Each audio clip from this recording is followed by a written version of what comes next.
Assalamu alaikum students. After reading the chapter determination, today we are going towards the summary and question answer of the lesson. So coming towards the summary, this real life story is about the determination of two engineers, father and son, named John Roebling and Washington, जिसमें Washington बेटा था और John रॉबलिंग father. In 1883, John Roebling was inspired by an idea to build an incredible, नाकाबिले यकीन bridge connecting New York with Long Island. So John Roebling के दिमाग में इन दो इलाकों को, न्यूयॉर्क को लॉन्ग आइलैंड के साथ कनेक्ट करने का आइडिया आया. Experts throughout the world were of the opinion that it was impossible, but Roebling was determined. He thought about it all the time. He took his son into confidence and they both began to develop concepts that how it could be accomplished. कैसे ये मुकम्मल होगा. They hired their crew and began to build their dream bridge. तो उन्होंने अमला जो है वो अपने लिए मुंतखब किया और उसके बाद उन्होंने इस ड्रीम ब्रिज पे काम करना शुरू किया. One day during the construction work, a tragic accident took the life of John Roebling. His son, named Washington, was severely injured and he was crippled for life. तो उसका बेटा वाशिंगटन वो severe injured हुआ और handicap हुआ. Being a man of strong resolution, मगर वो एक पक्के इरादे का, मजबूत इरादे का मालिक था. He was never discouraged and still had a burning desire to complete the bridge. Burning desire means extreme wish होना, बहुत ज़्यादा ख्वाहिश होना, दिली ख्वाहिश होना कि वो इस ब्रिज को कंप्लीट करे. He was not able to walk or talk. He could move only one finger. He decided to make the best use of his finger. By moving his finger, he gradually developed a code of communication with his wife. He used to touch his wife's arm with that finger, indicating to her that he wanted to her to call the engineers. तो अपनी उस उंगली से जिसको वो move कर सकता था, अपनी वाइफ के साथ उसने एक ऐसा कोड ऑफ कम्युनिकेशन डेवलप किया कि जिसके ज़रिए वो उसके आर्म पे लिखता था और फिर वो उन इंजीनियर्स को बुलाती थी जो कि ब्रिज बनाने में हेल्प कर रहे थे वाशिंगटन की. So he used to tap her arms to tell the engineers what to do. For 13 long years, this practice continued until the bridge was finally completed. तो 13 साल की मुसलसल मेहनत के बाद जो बीवी है वो बड़ी डिवोटेडली और वफादारी से उसने अपना काम निभाया और ये ब्रिज आखिरकार कंप्लीट हुआ. Today, this spectacular Brooklyn Bridge stands in all its glory as a tribute to the triumph of one man's invincible spirit. Triumph means ये फतह का निशान है और एक खिराज तहसीन पेश करता है. Invincible means ना झुकने वाली जो एक फोर्स थी उसके अंदर, and his determination, नाकाबिल तस्खीर जो एक जज्बा था उसके अंदर, and his determination और उसके strong इरादे की not to be defeated by circumstances. Coming towards the question answer, question number 1 is what two cities John Roebling thought of connecting through the bridge. So कौन से दो cities को वो मिलाना चाहता था. Roebling was a creative engineer and pioneer in the design of steel suspension bridge. इससे पहले भी Roebling ने कई पुल बनाए थे, तो चूंकि वो इसका माहिर था, he got a convincing thought of building a spectacular bridge. Spectacular means बड़ा शानदार, एक बड़ा शानदार पुल तामीर करने का इरादा किया न्यूयॉर्क सिटी में in order to connect it with the Long Island, ताकि उसको एक जजीरे के साथ मिलाया जा सके. He planned of connecting the borough of Manhattan and Brooklyn by spanning the East River. तो इस पुल को जो है वो ईस्ट रिवर के ऊपर तामीर किया जाना था और इसके ज़रिए मैनहट्टन जो कि एक आइलैंड है उसके बोरोस मीन एरिया को ब्रुकलिन का जो इलाका है उसके साथ कनेक्ट करना था. तो ये था जॉन रॉबलिंग का मंसूबा. Question number 2 is what did the bridge building engineers throughout the world think of Roebling's plan. जितने भी इंजीनियर्स थे दुनिया में उनका क्या ख्याल था इस ब्रुकलिन ब्रिज की तामीर के बारे में. So the bridge building engineers throughout the world told Roebling to forget the idea as his plan was impossible feat. They were of the view that it couldn't be turned into reality. All the experts believed that if it couldn't have worked out before, then it cannot be now. यानी अगर किसी ने पहले नहीं किया तो ये अब भी नहीं हो सकता, impossible था. They discouraged Roebling and suggested him to forget the idea. They considered it a crazy dream and proposed him to abandon his wild vision. To leave, abandon means मतलब छोड़ दे इस क्रेजी ड्रीम को, इस पागलपन को कि वो इस तरह का ब्रिज बना सकता है. Wild vision of constructing such a long bridge.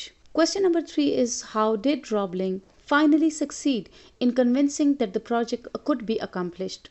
So answer is Robling's idea of constructing the bridge was definite, mean fixed one or final one. He was not ready to forget the idea at any cost. He thought about it all the time and he was sure in his heart that it could be done. He thought of sharing it with someone else. He shared his dream with his son named Washington. He succeeded to convince his son after much discussion and through persuasion that the project could be accomplished. So question number 4 is what happened when the project was underway for only a few months? क्या हुआ जब कुछ ही महीने ये project जो है वो चला?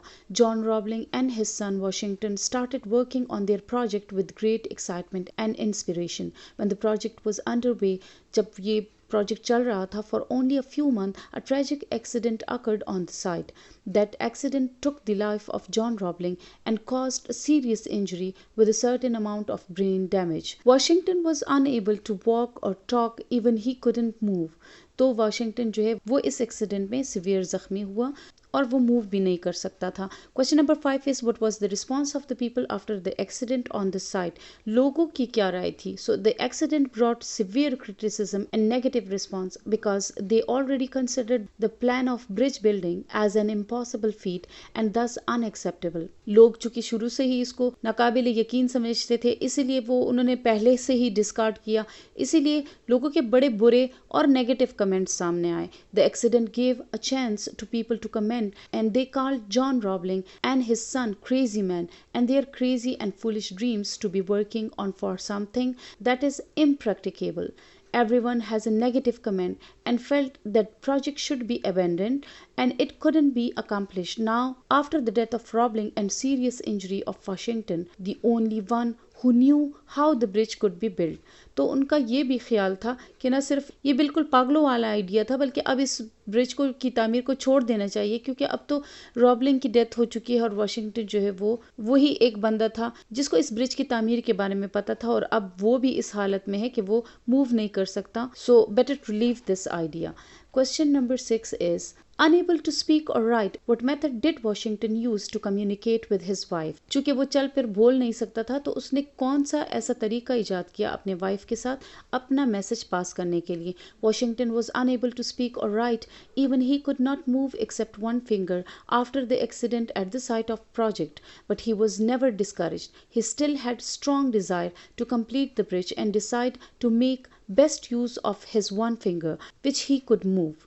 By moving his finger, he slowly developed a very strange method to communicate with his wife. With this code of communication, he would touch his wife's arm, indicating that his wife should call the engineers. तो जैसा हमने पहले भी किसी question में discuss किया कि वो अपने वाइफ के आर्म पे लिखता था और फिर वाइफ जो है वो इंजीनियर्स को कॉल करती और आगे का मंसूबा बताती. Question number 7 is, how did Washington communicate with his engineers for 13 long years? Again वही बात रिपीट हुई है कि वाशिंगटन कैसे कम्युनिकेट करता था अपने मैसेज को. So Washington being unable to speak और write found out a way to communicate with his wife first. He would touch his wife's arm with the only finger that he could move. He was indicating to her that he wanted her to call the engineers again. Then he used the same method of tapping her arm to tell the engineers what to do next. In this manner, Washington instructed his engineers by tapping his fingers on his wife's arm until the bridge was fully completed. Question number 8 is, why did John Roebling ignore when other engineers said that it was an impossible idea, that it couldn't be done? John Roebling ने other engineers की बात को क्यों ignore किया जब उन्होंने कहा कि ये एक impossible काम है? John Roebling was a creative engineer and his vision of building a spectacular bridge was discarded by the bridge building experts who told Roebling to forget his idea as it was an impossible feat. But he could not ignore his vision of the bridge he had sketched in his mind. He gave it a deep consideration from time to time and he had his confirmation at heart that it could be done. तो हमेशा से वो यही believe करता था कि ये काम हो सकता है. His own courage and determination made him sure that he could give the vision a practical form. Thus, he ignored the discouraging comments of the engineers. Question number 9 is, why did Washington not abandon the idea of building the bridge after the accident which left him totally paralyzed? तो Washington जो उसका बेटा था उसने भी तो हिम्मत नहीं हारी और ब्रिज को तामीर करने का मुकम्मल इरादा किया था. तो क्या वजह थी कि उसने ये आइडिया तर्क नहीं किया? So answer is that Washington was very confident, determined and enthusiastic engineer. Though he was totally paralyzed, he didn't give up his idea of building the bridge. His mind was still as sharp as ever. Washington didn't stop his mind working on the project to complete the dream bridge of his father. He was never discouraged, and had a deep heartfelt desire to complete the bridge in any possible way. तो उसकी दिली ख्वाहिश थी किसी भी मुमकिन तरीके से इस ब्रिज को तामीर किया जाए. With an active mind, thus instead of abandoning the idea of building the bridge, he developed a code of communication with his wife. In this way, he instructed his engineers and successfully carried out work of the completion of the bridge. Question number 10 is, the Brooklyn Bridge is called a tribute, a monument by the author. Why? Author जो है वो इसको एक tribute, खिराज तहसीन और एक यादगार क्यों कहता है? The Brooklyn Bridge's idea was of John Roebling, who firmly believed that it could be done. After his death, Washington earnestly desired, बहुत दिली ख्वाहिश थी उसकी, to fulfill his father's wish, and his wife's great devotion helped him to turn the dream of his father into reality. तो उसकी wife की devotion और वफादारी ने भी बहुत काम किया. That is why this bridge is a monument of love and devotion of these great personalities. हर एक की अगर आप देखें तो एक लव है, अपने काम के साथ लव, फिर बीवी जो है वो अपने शौहर के साथ डिवोटेड है, बेटा जो है वो अपने बाप रॉबलिन के साथ डिवोटेड है. तो इसीलिए ये एक खराज तहसीन और मोनूमेंट जाना जाता है इन तमाम अहम शख्सियात का. It is a tribute of a son to his father and also of the husband to the love and devotion of his wife. Okay students, after reading the chapter we come towards the exercise. और grammar exercise में हमारे पास है adjectives. तो हम quickly adjective की जो kinds है उसको देखते जाएंगे, 1 और 2 एग्जांपल्स की मदद से समझ के, और फिर जाएंगे एक्सरसाइज की तरफ और उसको सॉल्व करेंगे. फर्स्ट ऑफ ऑल आप देख रहे हैं कि 2-3 जुमले हैं. Saira is a clever girl. Girl of what type, किस किस्म की लड़की है? तो क्लेवर गर्ल है, इसका मतलब है क्लेवर हमारे पास एडजेक्टिव है. I don't like that boy. Which boy? That boy. तो दैट हमारे पास हो गया एडजेक्टिव जो कि विच को आंसर करता है. Then he gave me 5 mangoes. कितने मैंगोज? ठीक है, हाउ मेनी? 5 is adjective. तो एडजेक्टिव की तारीफ हमारे पास हुई कि वो वर्ड जो कि नाउन में कुछ एडिशन करता है, कुछ ज्यादा मालूमात उस नाउन के बारे में हमें देता है. एग्जाम्पल 4 देखिए, there is a little time for preparation. How much time? Little time.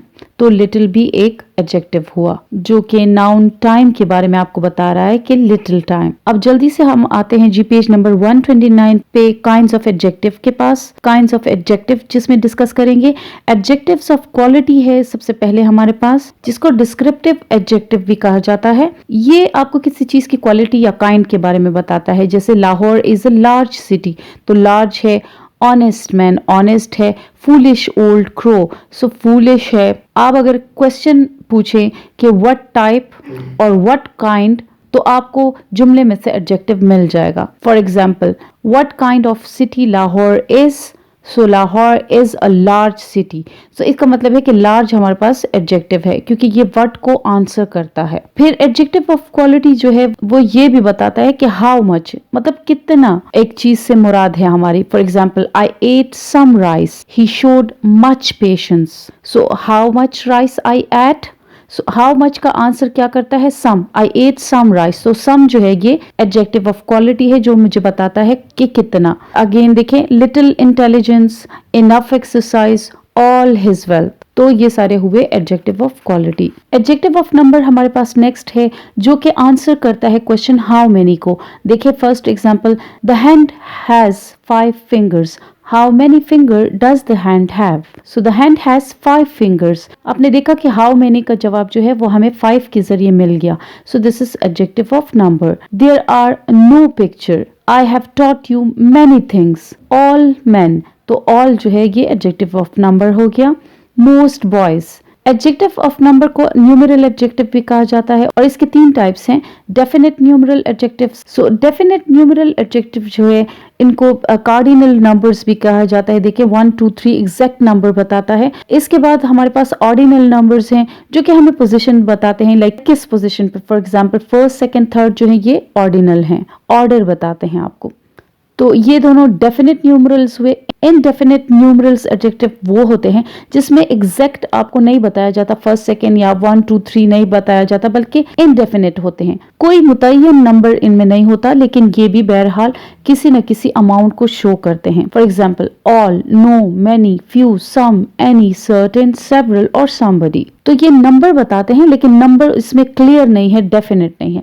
Next come distributive numeral adjective, जिसमें अगर दो चीजों की बात हो रही हो तो दो में से हर एक को वो डिवाइड करता है उनके बीच में। For example each boy must take his turn, mean ये कि हर एक, दो में से हर एक बॉय जो है दोनों को अपनी बारी मिलनी चाहिए। इसी तरह England expects every man, mean each and every man to do his duty. तो नंबर मुतय्यन करता है, every word of it is false. Indefinite numeral adjectives जो हैं ये कभी कभी एडजेक्टिव ऑफ क्वांटिटी के तौर पे भी इस्तेमाल होते हैं, लेकिन कभी कभी एडजेक्टिव ऑफ नंबर ही रहते हैं। देखिए इसको अगर क्वांटिटी के तौर पे हम इस्तेमाल करते हैं, आई एट सम राइस, कितना, how much rice, so some rice. यहाँ पे ये आपको क्वांटिटी बताता है कि कितनी राइस आपने खाई। फिर एडजेक्टिव ऑफ नंबर है हमारे पास, देखिए यही सम यहाँ पे एडजेक्टिव ऑफ नंबर बता रहा है। सम बॉयज, कितने बॉयज, कुछ बॉयज ने। तो यहाँ पे ये काउंटेबल नाउन्स के साथ यूज हुआ, यानी सम बॉयज। यहाँ पे देखिए राइस के साथ सम राइस अनकाउंटेबल नाउन के साथ यूज हुआ। तो अगर अनकाउंटेबल नाउन के साथ है तो इसका मतलब है ये एडजेक्टिव ऑफ क्वालिटी है। अगर काउंटेबल नाउन के साथ है तो फिर ये एडजेक्टिव ऑफ नंबर का काम देखा। देखिए ऑल मैन, मैन प्लूरल, इसका मतलब है काउंटेबल। फिर है he has lost all his wealth, wealth is abstract noun, इसका मतलब है ये क्वालिटी बता रहा है। डिमॉन्स्ट्रेटिव एडजेक्टिव क्या है, जो पॉइंट आउट करता है कि किस बंदे या किस चीज की तरफ आपका इशारा है, आपकी मुराद किस चीज से है। फॉर एग्जाम्पल दिस बॉय, यानी इस लड़के के मुतालिक मैं बात कर रहा हूँ। दैट बॉय, वो जो है। दीज मैंगोज, ये जो बहुत सारे हैं। दोज, वो जो बहुत सारे हैं। इसके अलावा हमारे पास इंट्रोगेटिव एडजेक्टिव्स भी होते हैं, जैसे what manner of man is he, which way shall we go, और हुज बुक। तो देखिए what manner, which way, whose book, तीनों ये नाउन से पहले यूज हुए हैं, और हम एडजेक्टिव की तारीफ जब करते हैं वो कहते हैं कि वो जो नाउन के बारे में मजीद आपको मालूमात दे। अब उम्मीद है आपने एडजेक्टिव की तमाम काइंड्स और इसका इस्तेमाल अच्छी तरह से सीख लिया होगा। Coming towards the exercise number 1 देखें, the ship sustained heavy damage. अगर आप देखें इस पे क्वेश्चन पुट करें, what kind of damage, heavy damage, it means ये क्वालिटी बता रहा है आपको, क्योंकि हमने शुरू में पढ़ा कि क्वालिटी जो है वो व्हाट काइंड को आंसर करती है। दूसरा है I have called several times, कई दफा मैंने किया। तो how many time, several times. तो हाउ मेनी जो है वो हमारे पास क्वांटिटी बता रहा है, मीन एडजेक्टिव ऑफ नंबर है। फिर आते हैं every dog has his day, mean ये डिस्ट्रीब्यूटिव है, हमने कहा था तमाम में ये डिस्ट्रीब्यूट होता है। So a life as is better than a dead line. So what kind of line, dead line, इसका मतलब है quality. Every man, again every आ गया तो डिस्ट्रीब्यूटिव। से द सेम थिंग ट्वाइस, तो ये न्यूमरल एडजेक्टिव में ऑर्डिनल नंबर्स आ गए। सेवरल पर्सन्स, कितने, बहुत सारे, सेवरल, तो ये एडजेक्टिव ऑफ नंबर बता रहा है। He is a man of few words, कितने words, few words, indefinite numeral use हुआ है। Neither party is quite in the right, तो नीदर यूज हुआ है, it means distributive. What time is it, जी इंट्रोगेटिव, जिसमें क्वेश्चन हम use करते हैं उस नाउन से पहले। Which pen, again interrogative. अच्छा सेंटेंस नंबर 12 में देखें आप, लॉन्ग, विंड वॉज कोल्ड, वगैरह वगैरह। अगर आप कहते हैं what kind of wind, what kind of way, तो इसका मतलब है ये क्वालिटी है। He comes here every day, distributive, every use हुआ है। I have not seen him for several weeks, this is indefinite numeral। Much talk, little work, what type of work and what type of talk, quantity बता रहा है, sorry, how much of talk and how much of work, so little work and much talk, it's showing you the quantity, तो quantity adjective है। आगे जाके हम पढ़ते हैं कि हमारे पास कुछ emphasizing adjective भी होते हैं, जो कि बात पे जोर देने के लिए हम इस्तेमाल करते हैं। देखिए I saw it with my own eyes, अपनी आंखों से। He was beaten at his own game, own business, that is the very thing। यहाँ पे very देखें, as an emphasising adjective use हुआ है। इसके अलावा हमारे पास एक और किस्म है एक्सक्लेमेटरी एडजेक्टिव, जिसमें व्हाट जो है एज एन एक्सक्लेमेशन यूज होता है, एज अ क्वेश्चन यूज नहीं होता। देखिए, what a genius, what a folly, what an idea. अब ये व्हाट जो है यहाँ पे क्वेश्चन के लिए यूज नहीं हुआ, बल्कि एक्सक्लेमेशन, कोई आपका वंडर या जॉय या प्रेजिंग जब आप करते हैं, तारीफ करते हैं किसी चीज की, तो उस सेंस में यूज हुआ है। आगे this, that, these, those use हुआ है, जो कि डिमॉन्स्ट्रेटिव हैं। दिस जो है वो सिंगुलर, दैट दूर के लिए सिंगुलर, दीज जो है करीब के लिए जो प्लूरल हैं, और दोस जो है वो दूर के लिए जो प्लूरल हैं। फॉर्मेशन ऑफ एडजेक्टिव हमारे पास कैसे होती है? नाउन के आखिर में अगर आप ISH लगाते हैं, इश, तो जैसे बॉय से बॉयश। कभी कभी आप सिर्फ वाई का इजाफा करते हैं, जैसे डर्ट से डर्टी, स्टॉर्म से स्टॉर्मी। नाउन के साथ फुल लगा के भी कर सकते हैं, जैसे केयर से केयरफुल। ABLE, एबल लगाकर भी कर सकते हैं, जैसे लाफ से लाफेबल। सम लगा के भी कर सकते हैं, जैसे ट्रबल से ट्रबल सम। IOUS भी लगाकर कर सकते हैं, जैसे ग्लोरियस। और इसी तरह के अदर सफिक्सेस जो हैं वो लगा के आप एडजेक्टिव बना सकते हैं। वर्ब से भी बनते हैं, जैसे टायर से टायरलेस, सीज से सीजलेस, एटसेट्रा। और इवन एडजेक्टिव से भी दूसरा एडजेक्टिव बन सकता है, जैसे ट्रेजिक से ट्रेजिकल और ब्लैक से ब्लैकिश। इसी पे बेस है हमारी एक्सरसाइज नंबर 2। आप देखें, एक्सरसाइज नंबर 2 को सॉल्व करते हैं। The town stood a long siege, यानी बहुत लंबा मुहासरा हुआ, तो सीज के साथ लॉन्ग आएगा। So the dash prize was won by Pakistani, mean the Nobel prize. The old women. This is a very serious matter. Serious लिखेंगे. The Battle of Waterloo ended in a great victory. Suddenly there arose a huge, लिखेंगे आप, huge storm. Page number 134, 7 number sentence. It is a white lie. सफेद झूठ. Number 8 में आप deadly भी लिख सकते हैं, high भी लिख सकते हैं, the high tidings और the deadly tidings. Number 9 में little money. Number 10 में wide range. Number 11 good advice. Number 12 anyways. Number 13 every man. Number 14 the little bird. Number 15 solid reason. Number 16 extreme anxiety. Number 17 there were riots in few places. Number 18 में देखिए and dash man will not reason calmly. तो कौन सा आदमी जो है वो reason आराम से नहीं करेगा? That is you can say an angry man और एन ओल्ड मैन भी लिख सकते हैं, मगर I think angry is more suitable one, so angry man will not reason calmly. Number 19 he stands up bare भी लिख सकते हैं, bare feet in his stocking, इसमें आप बेयर लिख सकते हैं, bare feet in his stocking. Number 20 में आप गुड फेम लिख सकते हैं या फिर अनफॉरगेटेबल फेम भी लिख सकते हैं। अच्छा, एक्सरसाइज नंबर 3 है कि आपको कुछ नाउन दिए गए हैं और आपसे कहा गया है कि इनसे एडजेक्टिव बनाएं। तो देखें, ईज आसानी को कहते हैं, इजी है। पिटी हमदर्दी को कहते हैं, पिटीएबल होगा। टाइम हमारे पास नाउन है तो टाइमली होगा, जैसे टाइमली जॉब या टाइमली आंसर। हेवन है हमारे पास, हेवनली हो जाएगा। हेल्थ है, हेल्दी हो जाएगा। वेल्थ, वेल्थी हो जाएगा। लव जो है लवेबल होगा। हिल, हिली हो जाएगा। नीड, नीडी हो जाएगा। ग्रीन, ग्रीनिश हो जाएगा। रूम, रूमी हो जाएगा। कॉस्ट, कॉस्टली हो जाएगा। पेन, पेनफुल हो जाएगा। Doubtful, wandering, peaceful, childish, princely, mountainous, ridiculous, picturesque, labour, labouring, woody हो जाएगा। पॉम्प, पॉम्पवस हो जाएगा। आर्टिस्ट, आर्टिस्टिक हो जाएगा। Progressive, slavish, contemptuous, tempestuous, sensuous, quarrelsome, thoughtful, hopeful, friendly, etc. Exercise number 4 is, it's quite easy. देखें, जैसे swimming is a healthy exercise. healthy आपके पास adjective है तो आप इसका sentence कोई भी बना दें। a certain man fell among thieves, तो इसी तरह से और adjectives हैं, happy, industrious, lazy, big, small, soft, harsh, hard, polite। आप इन सब के जुमले बना सकते हैं, जैसे he's a happy man, he's quite industrious in his work, he's a lazy boy, that is a big issue, that is a small room, it's a soft touch, etc. etc. Exercise number 5 की तरफ आते हैं।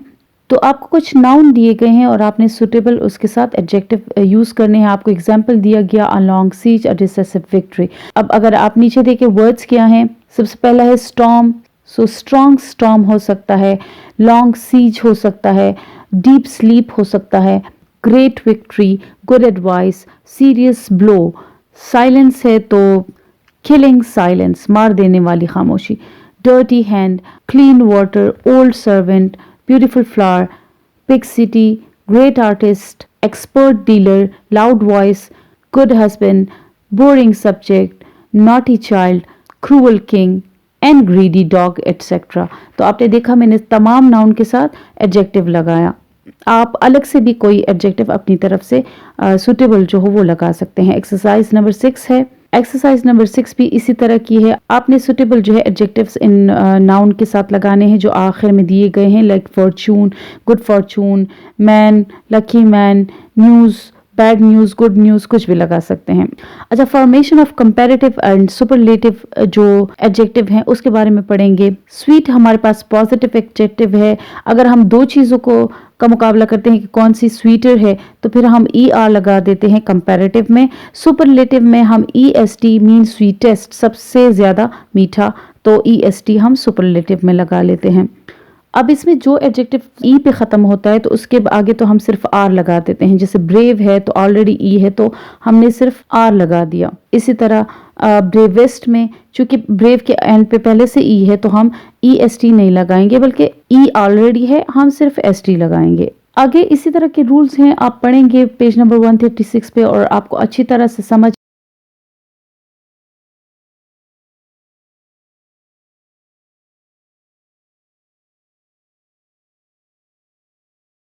इसके अलावा हमारे पास irregular comparison भी होती है जिसमें टोटली फॉर्म चेंज हो जाती है। जैसे गुड का बेटर या बेस्ट होगा तो कोई गुडर ई आर नहीं हमने डाला या गुडेस्ट मीन ई एस टी नहीं डाला बल्कि टोटली फॉर्म ही चेंज हो गई कंपैरेटिव और सुपरलेटिव में, तो इसको हम इरेगुलर कंपैरिजन कहते हैं। तो एक्सरसाइज नंबर 1 ऑन पेज 138 देखिए, compare the following adjectives. Black से लेकर आप आते हैं मैट तक तो इसके आगे आपने सिर्फ मोर और मोस्ट लगाना है। For example more black, most black, excellent, more excellent, most excellent. लेकिन सेफ अगर आप देखें तो सेफर, सेफेस्ट होगा। बैड का वर्स, वर्स्ट होगा। मोर अनजस्ट, मोस्ट अनजस्ट वगैरह वगैरह। तो आप इसको देखकर खुद ही आपको पता चलेगा कि कौन सा जो है वो कंपैरेटिव है, किस में कौन सा रेगुलर है, कौन सा इरेगुलर है। और पीछे फहरिस्त में जो आपको एग्जांपल दी गई हैं उनको भी पढ़ के आप इस एक्सरसाइज को सॉल्व कर सकते हैं। फिर लेटर और लेटर का फर्क बताया गया। लेटर जो है पोजीशन में जो दूसरा है उसको कहते हैं लेटर, मीन बाद में आने वाला, मीन टाइम के बारे में है। इसी तरह लेटेस्ट हमें ऑर्डर बताता है कौन सा वाला सबसे आखिरी वाला।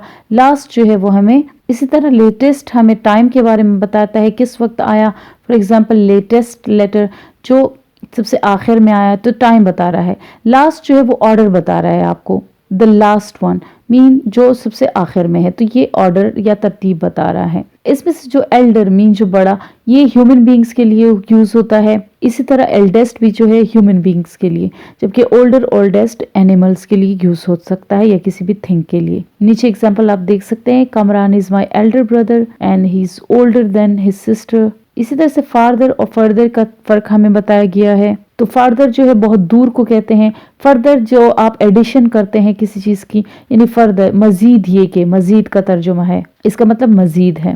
इसी तरह से नियरेस्ट और नेक्स्ट जो है, नियरेस्ट जो है वो आपको डिस्टेंस बताता है जबकि नेक्स्ट जो है वो आपको पोजीशन बताता है।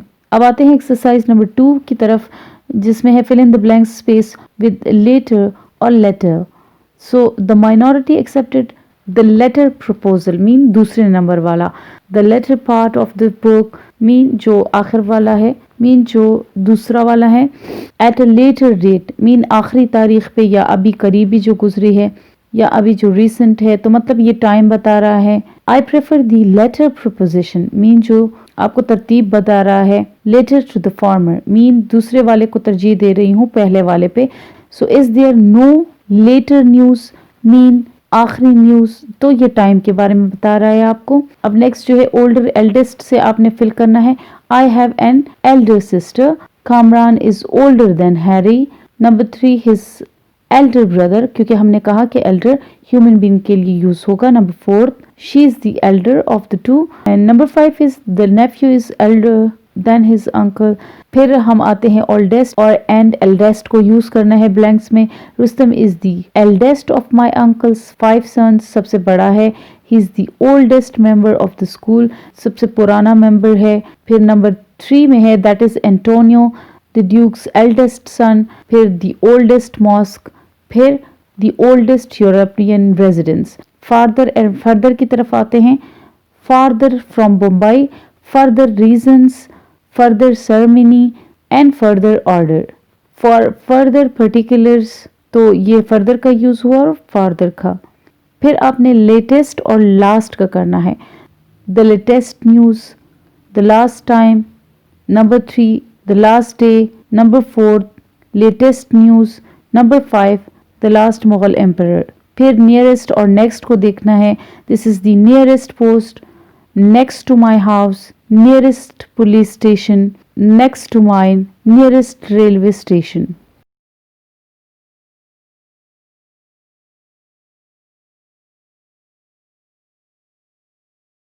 पेज नंबर 141 पे एक्सरसाइज नंबर 3 की तरफ आते हैं, जिसमें आपसे कहा जा रहा है कि point out the adjectives and name the degrees of comparison of each. Mean अगर पॉजिटिव है, कंपैरेटिव है या फिर सुपरलेटिव है, आपने उसका नाम बताना है। Number first is the poor women had seen happier days. Happier is happy से happier, so this is comparative. ER लगाते हैं तो कंपैरेटिव डिग्री बनती है। Do not talk such nonsense, such is showing the quality, और जिसमें आपको quality बताई जाती है वो होता है positive adjective, so we will say this is positive.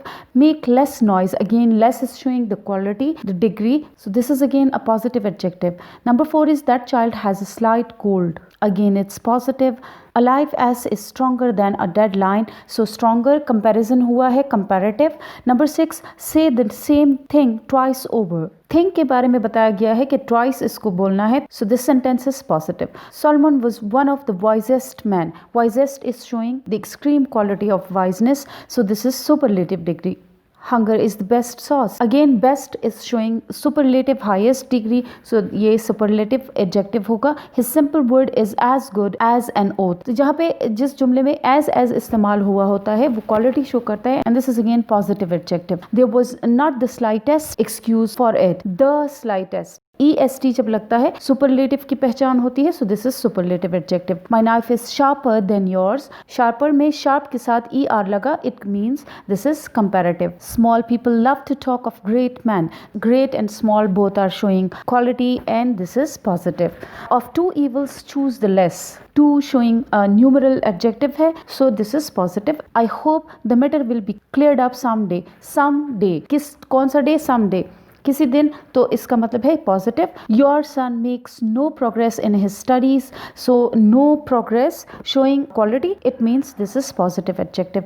Open rebuke is better than secret love. Better ER लगा. Good, better is comparative degree of good, so इसका मतलब है यहाँ पे कंपैरेटिव एडजेक्टिव यूज हुआ, कंपैरेटिव है. We never had such sport. Such is showing quality, positive.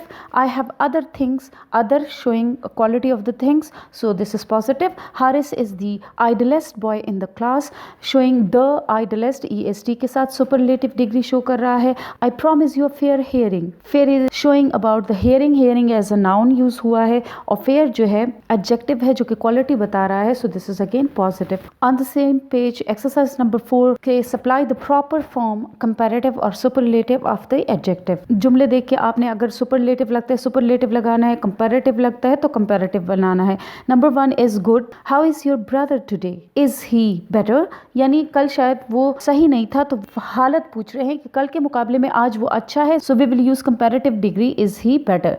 Hot का देखें, May is dash here than any other month. आप देखें इस जुमले में then का यूज हुआ है, और then का इस्तेमाल हम तब करते हैं जब comparative adjective यूज करते हैं. इसका मतलब है May is hotter than any other month. बहुत सारे months के साथ उसका comparison किया गया है कि वो hotter होती है. Pretty is her doll is prettier than yours. ठीक है, IER हम पुट करेंगे pretty के साथ. Y जो है वो चेंज होगा IER में. यहाँ भी चूंकि हम कंपैरिजन कर रहे हैं कि उसकी जो डॉल है वो प्रिटियर है आपके वाले से, तो this is comparison, that is why we will use comparative adjective. Idle है हमारे पास. Haris is the idlest boy in the class. ठीक है, EST, क्योंकि सब बॉयज में से वो जो है सबसे ज़्यादा आइडलेस्ट है, और द जो है पहचान होती है कि सुपरलेटिव के साथ हम द लगाते हैं, तो we will use superlative form idle के साथ EST को पुट करेंगे, आइडल. E ऑलरेडी मौजूद है तो हम ST को सिर्फ पुट करेंगे और इसकी सुपरलेटिव फॉर्म बनाएंगे. So Haris is the idlest boy of the class. अगला देखिए नंबर 5 शार्प है. Your knife is sharp but mine is sharper. आप यहाँ पे कंपैरिजन कर रहे हैं कि आपका ठीक है शार्प है लेकिन मेरा वाला ज़्यादा शार्पर है.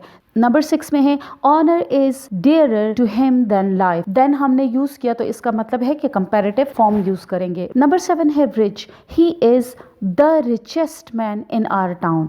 ठीक है, हमारे पूरे टाउन में कोई कंपैरिजन नहीं हुआ, देन यूज नहीं हुआ, इसका मतलब है वो सबसे ज्यादा है पूरे टाउन में, so you will use superlative form the richest. Large, name the largest city in the world, क्योंकि द पहले से लगा है, लार्जेस्ट हमने यूज करना है इन द वर्ल्ड, पूरी दुनिया में कोई कंपैरिजन नहीं हुआ, so we will use superlative. Sentence number 10 on page number 142, he is the best friend I have. Superlative, he is the reddest boy of the two, the का use हुआ।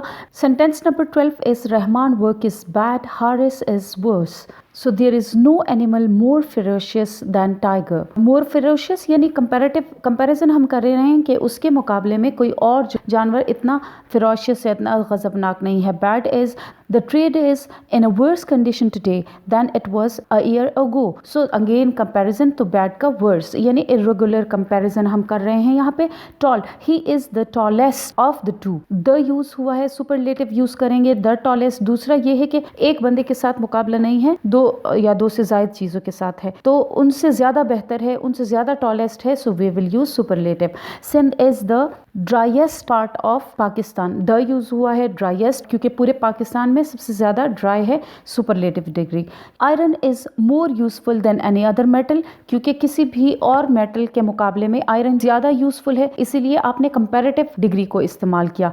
Iron is the most useful of all metals, यहाँ पे आप खुलम खुला कह रहे हैं कि तमाम बाकी जो मेटल्स हैं उनमें सबसे ज्यादा जो यूजफुल है वो मेटल है, that is why you are using superlative. Who is the greatest living poet, now यहाँ पे एडजेक्टिव जो है वो क्वेश्चन फॉर्म में यूज हो रहा है और आप पूछ रहे हैं कि सबसे ज्यादा ग्रेटेस्ट कौन है, that is why you are using superlative. I think he requires a more nutritious diet, उसके जो पहले से ले रहा है उसके मुकाबले में थोड़ा और उसको ज्यादा चाहिए, he needs more nutritious diet, that is why you will use comparative adjective. Exercise number 5 on page number 142, supply appropriate comparative or superlative to each of the following. Prevention is better than cure, यानी परहेज इलाज से बेहतर है। Akbar had a larger reign than Babur, ठीक है, बाबर से अकबर का जो रेन था या दौरे हुकूमत वो ज्यादा था, कंपैरिजन है, इसीलिए आपने कंपैरेटिव ER लार्ज के साथ पुट किया और कंपैरेटिव डिग्री यूज की। London is the biggest city of the world, the biggest क्योंकि पूरे वर्ल्ड का बिगेस्ट है, that is why you are using superlative degree. The pen is mightier than sword, sword से ज्यादा कलम की ताकत ज्यादा है, comparative. The tallest buildings are found in America और the newest buildings are found in America, दोनों में से कोई भी आप एडजेक्टिव लगा सकते हैं, बहरहाल आपने लगाना सुपरलेटिव ही है। Number 6 is the Mail has a better circulation than any other paper, तो दूसरे पेपर्स के कंपैरिजन में आप यूज कर रहे हैं द मेल को, that is why you are using comparative adjective. Which of the two girls has the best dress, honour is dearer to him than life, then आपने यूज किया comparative use करेंगे। This pen is older than the other. Number 10 is who is the wisest boy in the class. Number 11 is the Eiffel Tower is wider than Qutub Minar, तो कुतुब मीनार के साथ उसका comparison किया जा रहा है। My uncle is richer than my father, then use हुआ है तो कंपैरिजन है। The multi millionaire mister Sen is the richest in this town, Wordsworth a greater poet than Cowper. Number 15 Balu is the best bowler in the 11। Number 16 the streets of Bombay are wider than those of Ahmedabad. Number 17 is Peshawar is hotter than Murray. Number 18 the piano was knocked to the richest bidder or to the sharpest bidder, दोनों में से कोई भी adjective लगा सकते हैं। Number 19 Mount Everest is the highest peak of the Himalaya. He sings better than any other of his brother. Page number 143 की तरफ आते हैं, एक्सरसाइज नंबर 6 जिसमें कहा गया है आपसे कि change the following sentences by using less और least without changing the meaning. अब ये याद रखें स्टूडेंट्स कि हम जो कंपैरेटिव की डिग्री है उसको लेस के साथ इंटरचेंज कर सकते हैं, यानी आपको उधर फिर कंपैरेटिव डिग्री को लेस के साथ उस सेंटेंस का मीनिंग भी चेंज नहीं होगा और अगर आप लेस करेंगे तो उसके साथ भी आप कंपैरिजन कर सकते हैं। इसी तरह लीस्ट को रिप्लेस कर सकते हैं, सुपरलेटिव को रिप्लेस करेंगे, लीस्ट को लगाएंगे और मीनिंग बिल्कुल भी चेंज नहीं होगा, वही सुपरलेटिव ही रहेगा। देखिए sentence number 1 the mango is sweeter than the pine Apple, comparison हुआ है कि पाइन एप्पल जो है वो थोड़ा स्वीट है देन मैंगो, ठीक है। आप क्या करेंगे, जो लास्ट वाला नाउन है उसको शुरू में ले जाएं, mean the pineapple is less sweet than mango. अब आप स्वीटर यानी ER हटाएंगे, कंपेरेटिव एडजेक्टिव नहीं यूज करेंगे क्योंकि अभी आपने लेस लगा दिया है तो लेस स्वीट देन मैंगो हो जाएगा। आपने देखा कि पहला वाला नाउन जो है वो बाद में आ गया है और बाद वाला नाउन जो है वो पहले आ गया है। Silver is more plentiful than gold. Again gold को शुरू में ले आइए, gold is less plentiful than silver. Number 3, this is the most useless of all my books. The most show कर रहा है सुपरलेटिव डिग्री को, इसीलिए आप लीस्ट का इस्तेमाल करेंगे, ठीक है। ऑफ ऑल माई बुक्स शुरू में ले आइएगा, of all my books this is the least useful. वहां पे देखिए यूजलेस था, आपने यूजफुल कर दिया कि लीस्ट यूजफुल है ये, तो यूजलेस का ऑपोजिट आपने यूजफुल लगा दिया। Okay, wolfram is one of the rarest mineral. So सबसे नायाब जो मिनरल है हमारे पास वो वॉल्फ्राम है। इसको आप वॉल्फ्राम को शुरू में ही रहने देंगे। Wolfram is the least found mineral, कम पाया जाने वाला लीस्ट फाउंड मिनरल है, या फिर आप ऐसे भी कह सकते हैं the least found mineral is wolfram. Number 5 is the wild apple is the sorest of all fruits. यहाँ पे भी द वाइल्ड एप्पल को वाइल्ड एप्पल अपनी जगह पे रहने दें। The wild apple is least sweet of all the other fruits, या the least sweet of all the other fruits is the wild apple. Number 6 is iron is more useful than copper. Copper को शुरू में ले जाइए, copper is less useful than iron. तो comparative में जो है आप लास्ट वाले नेम को आप शुरू में ले जाइए क्योंकि वो जो है वो लेस है, ठीक है। कॉपर जो है वो लेस है तो आपने कॉपर को शुरू में ले जाना है कि copper is less useful than iron. Next आपको एक्सप्लेन किया गया है कि interchange of degree of comparison आप कैसे करेंगे, ठीक है। यानी डिग्री की एक फॉर्म को आप दूसरे फॉर्म में कैसे चेंज करेंगे। लाइक अगर आपको सुपरलेटिव दिया गया है तो उसको कंपैरेटिव में कैसे चेंज करते हैं, या फिर कंपैरेटिव को पॉजिटिव में कैसे चेंज करते हैं, या सुपरलेटिव में कैसे चेंज करते हैं। इसको आप पढ़ लें और इसके कुछ रूल्स हैं जिसको आप समझने के बाद आप काबिल हो जाएंगे कि उसको खुद चेंज कर पाएंगे। आते हैं एक्सरसाइज नंबर 7 की तरफ। इसमें आप change the degree of comparison without changing the meaning. अच्छा, मीनिंग चेंज नहीं होना जुमले का। हमने जो एक्सरसाइज नंबर 6 की उसमें भी आपने देखा कि हमने कहा कि is less sweet than mango, तो देखिए वही बात हुई, सिर्फ तरतीब बदली, हमने लीस और लेस के साथ हमने यूज़ किया, लेकिन जुमले का मतलब कहीं भी चेंज नहीं हुआ। इसी तरह एक्सरसाइज नंबर 7 में भी है कि आपने यूज़ तो करना है। अगर आप कंपैरिजन में भी ले जाते हैं, फॉर एग्जांपल कोई जुमला जो है वो सुपरलेटिव डिग्री में है, आपने उसको कंपैरेटिव एडजेक्टिव लगा के चेंज किया, लेकिन जुमले का मीनिंग चेंज नहीं होना चाहिए। सेंटेंस नंबर 1 देखते हैं।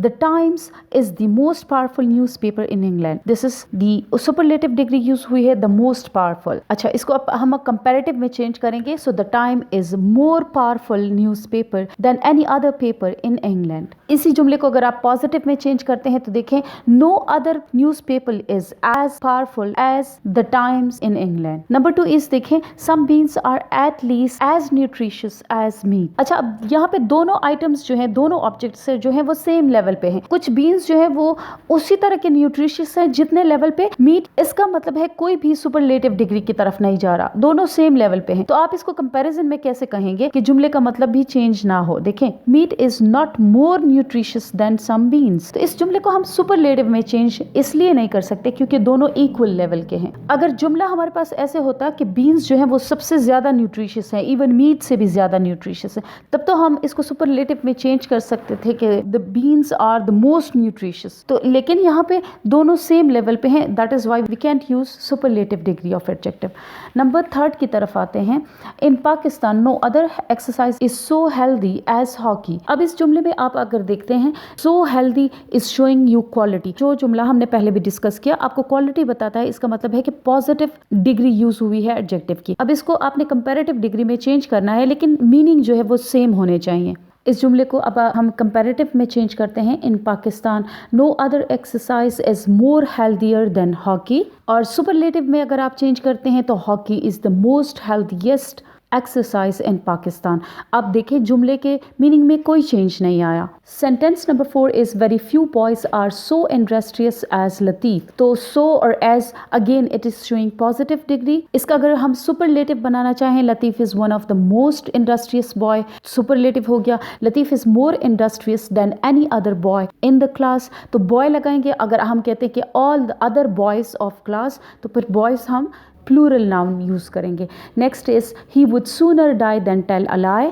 सूनर और देन यूज हुआ है, इसका मतलब है ये कंपैरेटिव है, आपने इसको पॉजिटिव में चेंज करना है। So he would not die as soon as he tells a lie, क्योंकि एज जब हम पुट करते हैं ये पॉजिटिव डिग्री को शो कर रहा है, क्वालिटी शो कर रहा है। Number 6 is Sindhi mango is the best in Pakistan. So comparative Sindhi mangoes are better than any other in Pakistan. Positive में अगर आप चेंज करते हैं no other mango in Pakistan is as good as Sindhi mango. Sentence number 7 is Shakespeare is greater than any other English poet. Greater than use हुआ, it means comparative है। Shakespeare is the greatest of all other poets of England. Positive में इस sentence को अगर हम ले जाएंगे तो no other English poet is as great as Shakespeare, तो शेक्सपियर का नाम बाद में आया।